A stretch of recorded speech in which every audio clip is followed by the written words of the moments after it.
نحمده ونستعينه ونستغفره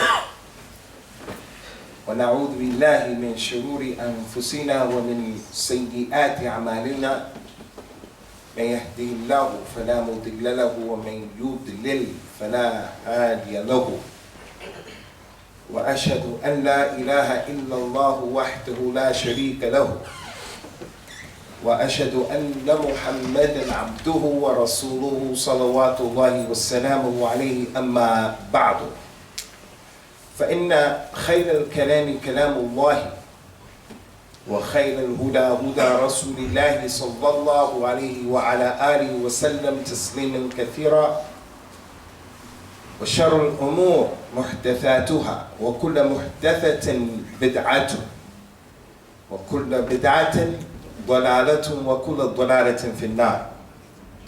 And what was collected by Imam al-Bukhari and Muslim on the authority of Abu Huraira, may Allah be pleased with him. Al-Mustafa Nabiyuna Habibuna sallallahu alayhi wa sallam, he said to us, لو يعلم الناس ما في النداء والصف الأول ثم لم يجدوا إلا أن يستهموا عليه لاستهموا. If the people only knew what was inside of the Adhan and what was inside of praying in the first row, if they only knew, if they didn't have any other choice except to do the Adhan and to get in the first row, to determine who's going to give Adhan, who's going to be in the first row. If they had no other alternative except to cast lots, they would have done so. This hadith goes to show the importance of the Adhan and the importance of praying in the first row.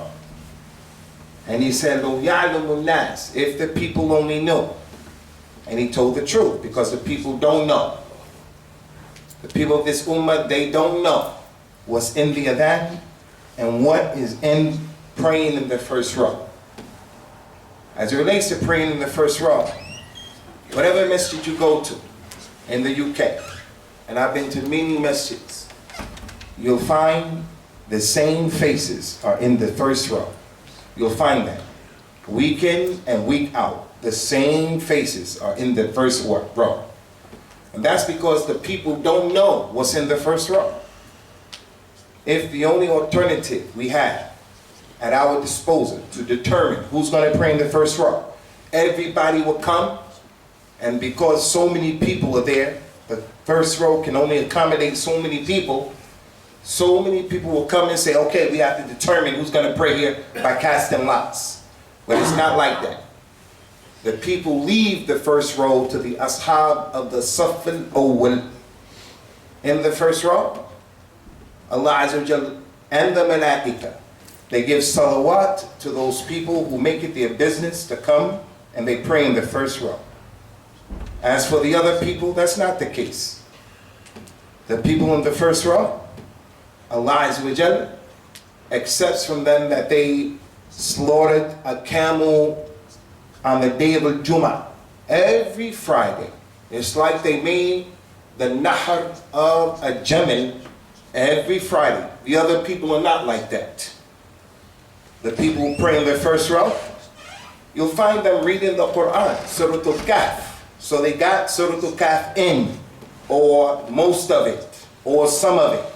Where the people were not in the first row, many of them, if not most of them, didn't get Surah Al-Kahf in. So if the people only knew the virtues of praying in the first row, they would made it their business to come to the first row and not sit in the back and not come late. Same faces in this masjid and every masjid. He also says, sallallahu alaihi wasallam, if the people only knew what was in the Adhan, they would have done the same thing. But the people don't know what's in the Adhan. And that's why in this masjid, you'll find that the majority of the people, they never came to the administration of the Adhan to say, can I be the mu'adhin today? Because if he knew what was in making the Adhan, he would at least made the attempt to come and to say, hey, can I be the mu'adhin? Because I know what's in the Adhan. But he said, Lo ya'lamu nas. ما في الصف الأول ما في النداء والصف الأول ثم لم يجدوا إلا أن يستهموا عليه لاستهموا. Today, inshallah, azza wa jal, ikhwani, I want to talk about something that is education in the religion of Al-Islam. Education from the issues that our Prophet came, sallallahu alaihi wasallam, and he addressed this issue to his companions. And they passed it on to the people who they taught. And they passed it on, and they passed it on all the way to our time right now. But most of the people don't know, even right now. They don't know the importance of the Adhan of Islam. Many of us have come from Muslim countries, East Africa, the Arab world, different parts of Africa. We come from Pakistan. We left our countries, and there are many things that we miss of value in our countries, many things. Some of us left our mothers and fathers, some of us left our wives and children. We left some things that are valuable to us. But one of the most valuable things that we left is this Adhan that goes off 5 times every day in the neighborhoods and the villages that we come from. And we came to a place where a person is not reminded of the fact that he is a Muslim. The irreligious, non-practicing person in the Muslim world, he hears the Adhan 5 times every day. And it resonates in his mind. And it reminds him, you're a Muslim in the Muslim world. When he comes here, he doesn't have that. Everything in this place, it goes to help to make a person forget that you are Muslim. If the people only knew what was in the Adhan. What's in the Adhan? The Adhan, ikhwani, is an issue that your parents, your mother and your father, with all the rights that Islam gave to them over us, the husband over the wife. The mother and the father cannot come to a person and say, hey, don't eat today. The mother and father don't have that right to say. The husband can't say to his wife, don't eat today. That's not his haqq. But the Adhan is something that, once it goes off in the month of Ramadan, that Adhan makes it haram for everybody here who has the ability to fast to eat on that day. That's what's in that Adhan. The Adhan, what's in the Adhan? The Nabi sallallahu alayhi wa ala alihi wa sallam told the people, if you are in the masjid and the Adhan goes off while you're in the masjid, it's not permissible for you to leave the masjid. If you left the masjid after the Adhan went off and you're in the masjid, you are sinning. You're disobeying Allah and His Messenger sallallahu alayhi wa sallam. The Adhan has the ability to make you a person who is mahbus. I don't say that you're in a prison, but once that Adhan goes off, it's not permissible to leave unless you have an extraordinary issue that you have to tend to, life or death, something serious. Person is in the Adhan, in the masjid, the Adhan goes off, he just wants to go home to rest. If you do that, you are sinning, because the Prophet told the people who have Iman, if you're in the masjid and the Adhan goes off, don't leave that masjid. The Adhan has the ability to save and to protect the lives of the people. From the sunnah of the Prophet sallallahu alaihi wasallam is that he used to go towards the enemy that he wanted to deal with.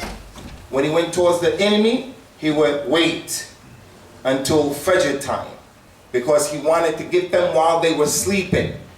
It was a strategy of war. While the people were not prepared, he went and he would get them at that time. If he heard the Adhan, he would say, leave these people, they're Muslims. And he would go and perform salat on the way. If he didn't hear the Adhan, then he would go and he would deal with the people. So the Adhan has the ability to protect the blood and the lives of the people.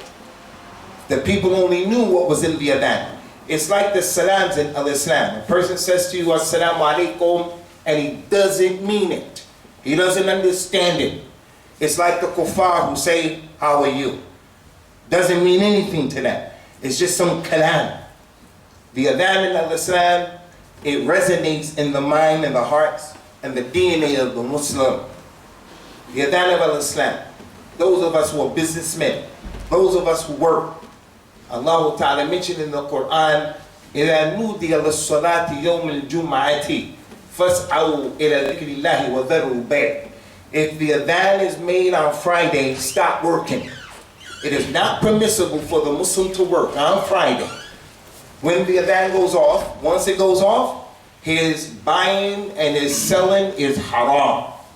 Al-Imam Ahmed and some of the other ulama of Islam are of the opinion, even the people who don't have to come to the masjid, like the non-Muslim who works for you, like the woman, like people who are underage, people who we left at our jobs who keep our businesses open. And Imam Ahmed was of the opinion that even that person, he has to shut down the shop, because once the adhan goes off on Friday, people have to come to the masjid.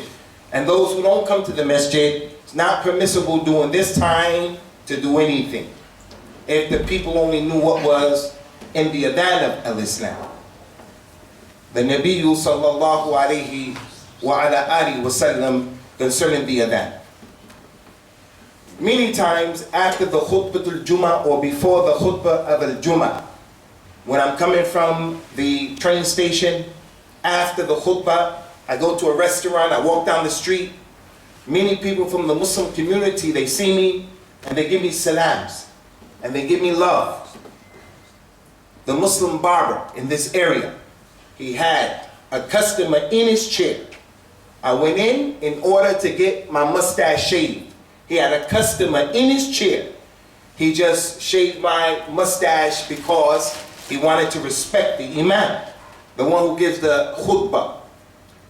The mu'adhin in al-Islam is better than the imam.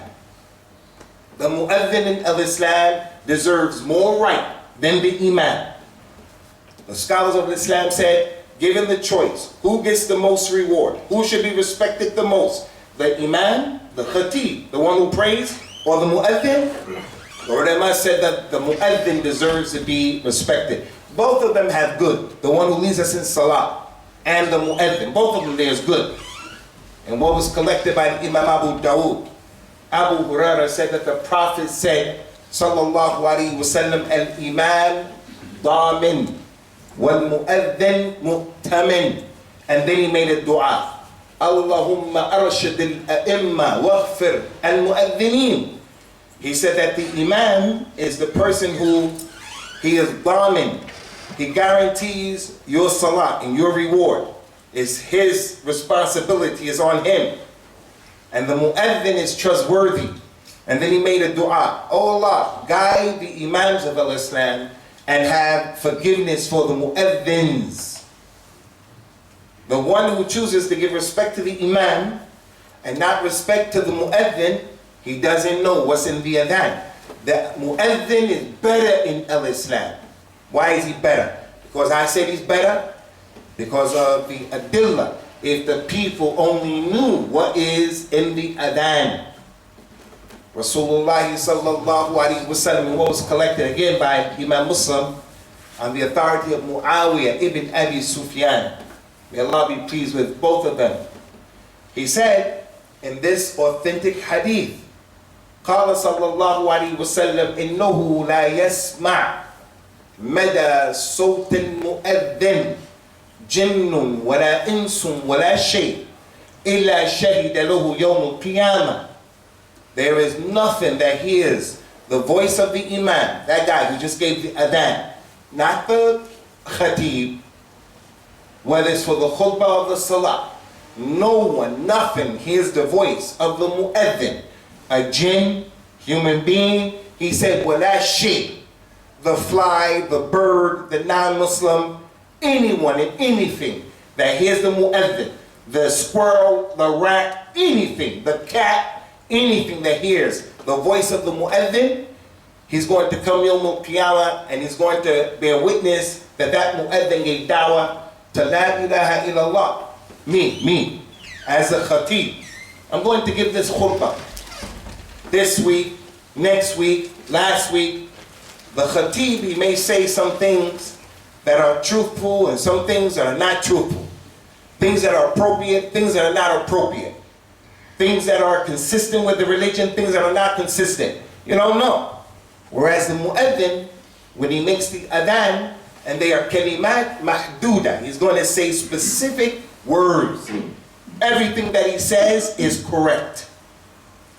And Allah Azza wa Jalla mentioned in the Quran, وَمَنْ أَحْسَنُ قَوْلًا مِّمَّنْ دَعَا إِلَى اللَّهِ وَعَمِلَ صَالِحًا وَقَالَ إِنَّنِي مِنَ الْمُسْلِمِينَ. Who is better in speech than the one who calls to Allah and he says, I'm from the Muslims? So the mu'adhin, sticking to the sunnah, is going to say everything that is correct.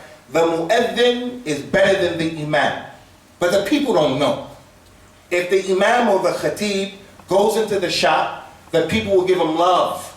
But the mu'adhin, he goes into the shop, people don't even know him. The mu'adhin, people don't even know him because they don't know what's in the adhan. They'll never come to say, let me give the adhan.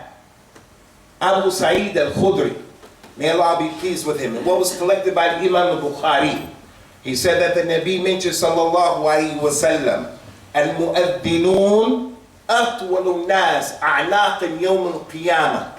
The people who give the adhan, they're going to have the longest necks yawm al-qiyamah.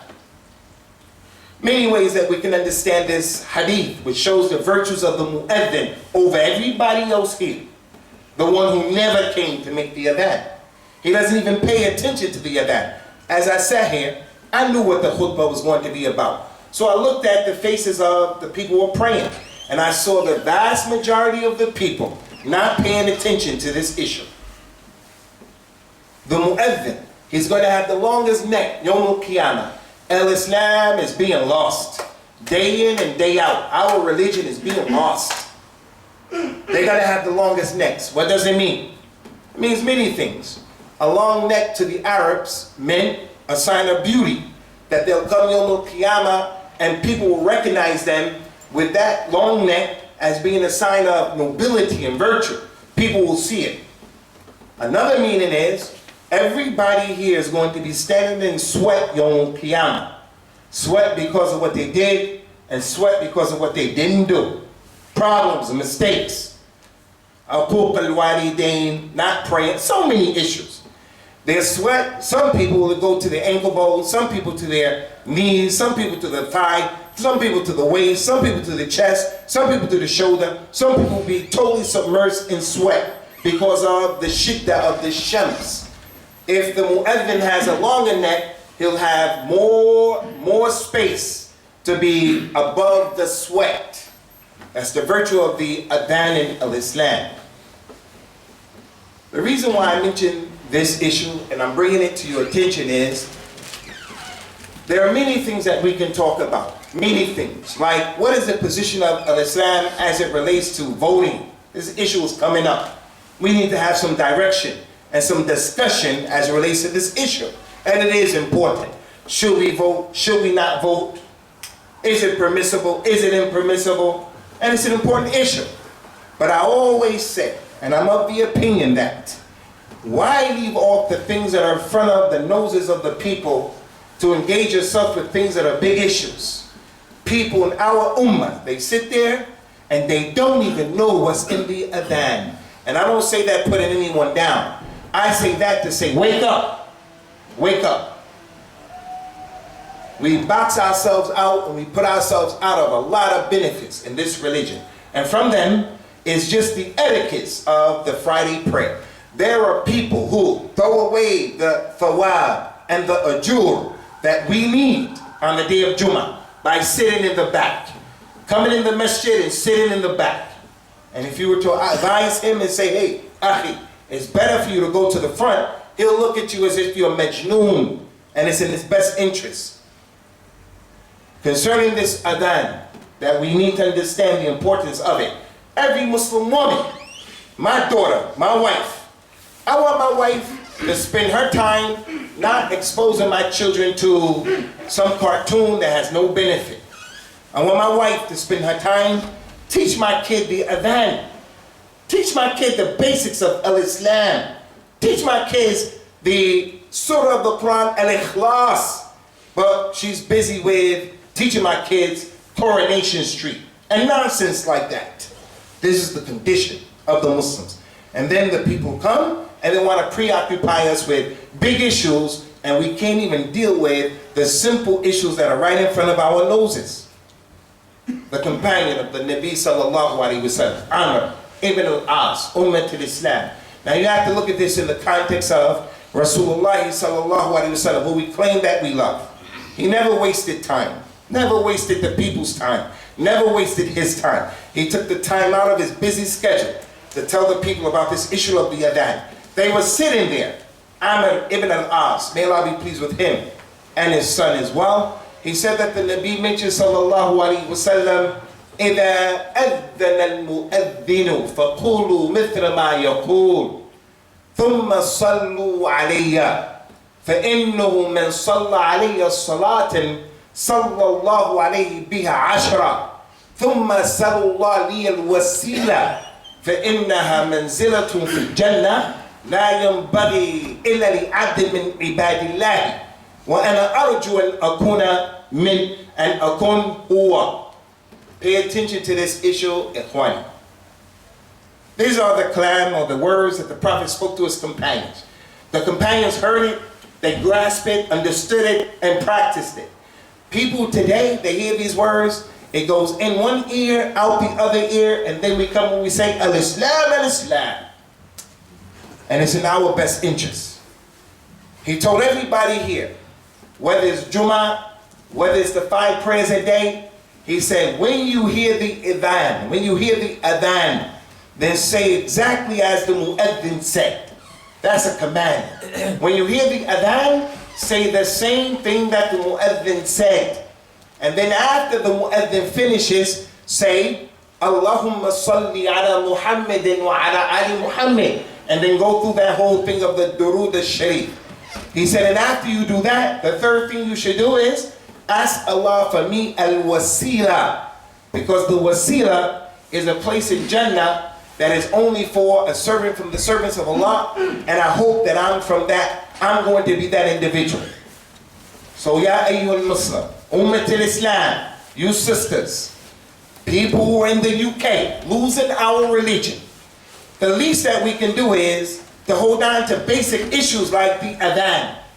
Don't be a person who says, Assalamu alaikum, and you don't really mean it. Assalamu alaikum, why don't you just leave it and just say, yo, what's up? How you doing? Because we don't know Assalamu alaikum, what it means. We don't pay attention. As the kuffar of the dunya will say, Yawm al-Qiyamah, I believe. The angels will say, Bala, Kala, Innaha Kalimatun huwa qailuha. He said he believed, but it's just a word that he was saying. The Prophet says, sallallahu alaihi wasallam, ya ayyuhal Muslim. Anytime you hear the adhan on the day of al-Jummah, and you're trying to get the rewards of al-Jummah, he says, say the same thing that the mu'adhin says. So when he says, Allahu Akbar, you say Allahu Akbar, Allahu Akbar. Everything that he says, you say it on Jummah and other than Jummah. And then when he finishes, the second thing the Prophet taught us, sallallahu alaihi wasallam, is that the person should say, Allahumma salli ala Muhammadin, and then you go through the whole Durud al-Sharif. And then after that, number 3, he should say, and ask Allah for the wasila. Allahumma rabba hadhi da'wat al-tamma was-salat al-qa'ima ati Muhammadan al-wasila wal-fadila wab'athu maqam mahmud alladhi wa'adtuhu. That is a dua that the people need to understand, memorize, and say. And I'll tell you why, inshallah. But before telling you why, I have to address the issue. We have to ask Allah Azza wa Jalla for the Prophet Sallallahu Alaihi Wasallam al-wasila. What's the wasila? Again, you go through the mini masajid of this country, they'll tell you that the wasila is making dua to the Nabi Sallallahu Alaihi Wasallam to make intercession for you, to make a middleman, the Nabi, between you and Allah. The individual, he needs something. I need a job, I need to pass the exam, I want to get married, I want this evil to be pushed off of me, I need the operation. Ya Rasulullah, help me, help me. And they use this issue of the wasila. Allah mentioned in Surah Al-Ma'idah, Ya ayyuhalladhina amanu attaqullah wabtaghu ilayhi al-wasila. Oh, you who believe, fear Allah and get close to Allah by the wasila.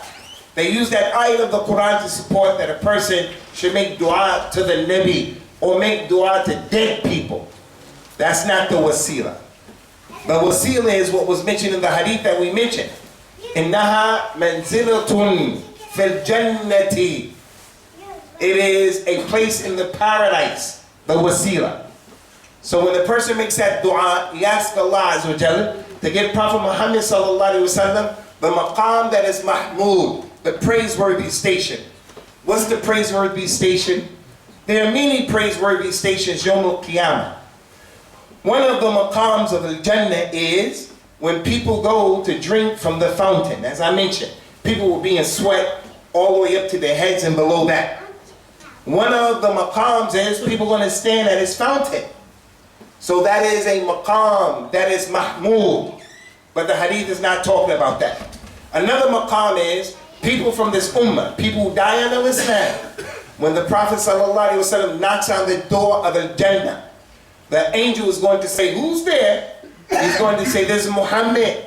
The angel will say, okay, I'm going to open the door because I've been commanded that you're the first person to enter into the door of al-Jannah. His community will be behind him. But which community? People made shirk and kufr. People didn't pray. People didn't know his religion. People who just said what people said. No. The people who have some connection to his religion. That's another maqam.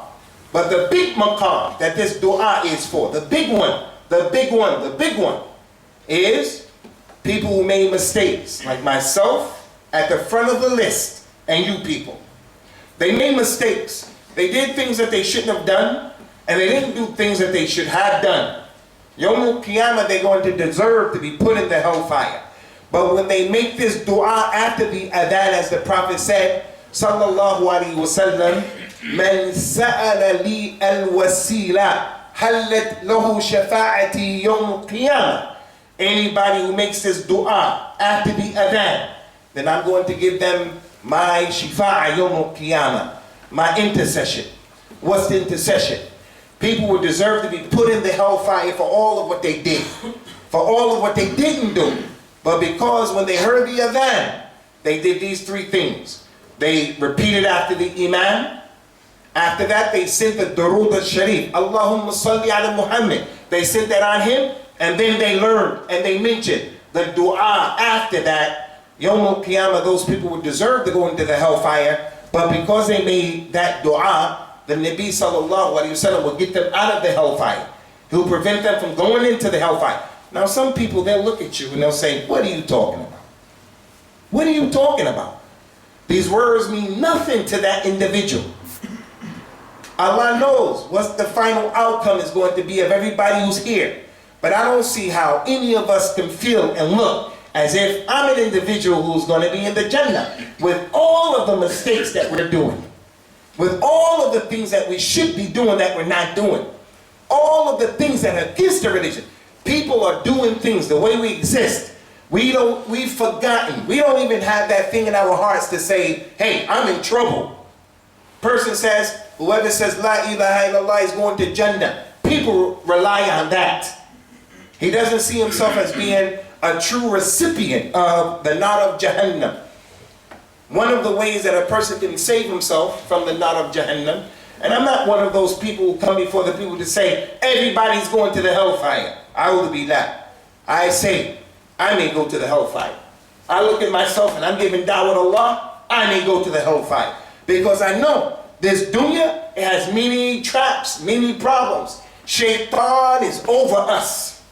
How can the person lose these types of opportunities? All he has to do is take the time out. I'm going to memorize this dua. It's easy. The imam, the mu'adhin says, the adhan, I repeat after him. I say, Allahumma salli ala Muhammad, go through the Durood al-Sharif, and then I make the dua. And the Prophet promised me, sallallahu alaihi wasallam, if you do that, I'll come and I'll get you into Jannah Yawm al-Qiyamah.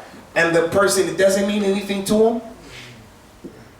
So concerning this issue of the adhan Ummat al-Islam, the adhan in this country especially is one of the identifying issues that will remind the Muslim, hey, you are a Muslim. You don't come to the masjid every day. You don't hear the adhan every day. But on Friday, it is an opportunity for an individual to get a massive amount of rewards from Allah Azza wa Jalla, and the opportunity not to be of those people who are put in the knot of Jahannam. May Allah Azza wa Jal save us from the adab of the knot of Jahannam and prevent us from going into the knot of Jahannam. And Yawm al-Qiyamah may He not give us any adab and any hisab. Alhamdulillah, wassalatu wassalam ala rasulillah. Concerning the adhan, ikhwani, many things can be mentioned about the adhan. Simple, basic principle of your religion. From what I want to mention is, many of us, when Allah al-Wahhab, al-Razzaq, when He blesses us with a child, the parents take the child and they make the adhan in the right ear and the adhan, the iqamah in the other ear. This is not from the sunnah of the Nabi sallallahu alaihi wasallam. He never did it. It's not established. It is an innovation in the religion. Like the Yahud and the Nasara, their religion right now is other than what Musa brought, other than what Isa brought. You ask the average Muslim, Yaki, what do you do when you have a child? He'll swear, wallahi, you have to make the adhan in the right ear, the iqam in the left ear, because the first words you should hear is La ilaha illallah, the dawah Allah, and it's all kedib and iftira. Has nothing to do with the religion. Stick to what is in the religion of Islam. Another issue is, we have some people in our community who are overwhelmed, they are affected by this thing about al-wiswas of the jinn and shayateen. The companions of the Prophet sallallahu alaihi wasallam, they used to advise their children and their wives, if you are afraid of the shaitan, if you feel that something from the shaitan is going to touch you, then make the adhan. Even if it's not time for salah. Even if it's not time for the salah. And that's because the Prophet says, sallallahu alaihi wasallam, when the adhan goes off, the shaitan that is with you, when he hears the adhan, he runs away. And when he runs away and he gets out of town and he leaves the premises, he passes wind because he's khabith. Some people who Allah Azza wa Jal has allowed them to go astray, they say a shaitan, he passes wind. That's what the Nabi said. He passes wind. How many things can we give you that he said that may be difficult for the intellect to comprehend? The intellect of Europeans, the intellect of people living today. How many things that we can give you? He told us about a Jannah. The kuffar of the world today, they don't believe in that. Don't be one of those people who you're going to weigh and judge what is said in Islam based upon the opinion of Bani Adam. People who have najasa. People who don't know what they're doing. Mijaneen, all kind of problems. He said, sallallahu alaihi wasallam, when the adhan goes off, shaitan doesn't love to hear, doesn't want to hear the dhikr of Allah Azza wa Jal, so he runs away. He runs away. And before he leaves, he just doesn't leave. He passes wind because he is khabith. So those people who are affected and afflicted with this issue, the companions of the Prophet sallallahu alaihi wasallam, they used to tell their children, tell their wives, hey, make the adhan for protection from the shaitan. Ummah al-Islam, the time is up. There are many things to be understood and to be learned from and about the adhan. The main thing that I want to mention to you is right now, take the time out to memorize that dua. To memorize that dua that Yawm al-Qiyamah, the people are going to come and they're going to be ready to be thrown in the hellfire collectively. They'll go to Adam, they'll go to Noah, they'll go to Ibrahim, they'll go to Musa, they'll go to Isa. Each one of those prophets and messengers will say, Salawatullahi wa salamu alayhim ajmain, I can't get you any help. Go to the next one, go to the next one. Until finally they come to the Prophet sallallahu alaihi wasallam, and he's going to step in for the people who made this dua. As for the people who didn't make the dua, then Allah knows what their reality is. The overall message here today is something as simple as the adhan. If people don't know it and people don't hold on to it, it's an indication and it's an illustration that we're losing aspects of our religion, falling off day by day. And it's our job and our responsibility to hold on to these issues. If that is the case with the mu'adhin, anything that hears his voice is going to be a witness for him, Yawm al-Qiyamah. I'm encouraging you to memorize this dua, and I'm also encouraging you to help the means and the ways so that in the masjid, you had something to do with the Adhan going off. You had something to do with the religion of Islam being practiced. So I encourage you and I ask all of you to continue to take care of the responsibility of the masjid. Don't let Islam fade away during our watch, during our time while we're here. We ask Allah Azza wa Jalla by His Ism al-Adham to have mercy upon us and to forgive us and to open up our eyes and our minds to the reality of what this dunya is all about, and not to make us of those people who are negligent and neglectful. Those people who don't know the reality of what we're dealing with right here today. Now is the time for a person to plant the seeds that are going to benefit him in the hereafter. Don't be an individual who is arrogant, lazy, ignorant. You remain in the back. You don't do anything, everything business as usual. Try to be an individual who's going to do a little bit more for yourself, and for the development and the movement of Al-Islam. Aqimus salat yarhamukumullah.